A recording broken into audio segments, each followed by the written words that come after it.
ప్రభువైన యేసుక్రీస్తు నామంలో అందరికీ హృదయపూర్వక వందనాలు. నీ ఆర్థిక సమస్యలు ఎవరికి చెప్పుకోలేకపోతున్నావా?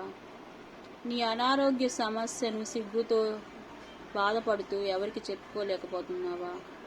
నా బాధ ఎవరు పట్టించుకోరు అని దిగులు పడుతున్నావా? నా బ్రతుకింతే, నాకు చావు తప్ప వేరే దారి లేదు అని అనుకుంటున్నావా? అయితే విను, ఒకసారి నీ బాధ అంతా యేసయ్యకి చెప్పి చూడు.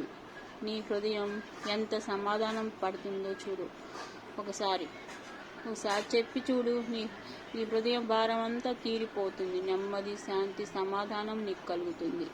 తండ్రి, నా బలహీనతలో నీ బలం దయచేయండి దేవా. నా శక్తిపై కాదు దేవా, నీ కృపపై నేను పూర్తిగా ఆధారపడేలా చేసి, ఏదైనా ఎదురైనప్పుడు భయపడకుండా నీవు నా వెంట ఉన్నావని ధైర్యంగా ముందుకు సాగేలా నన్ను దీవించండి తండ్రి. ఆమేన్, హల్లెలూయా.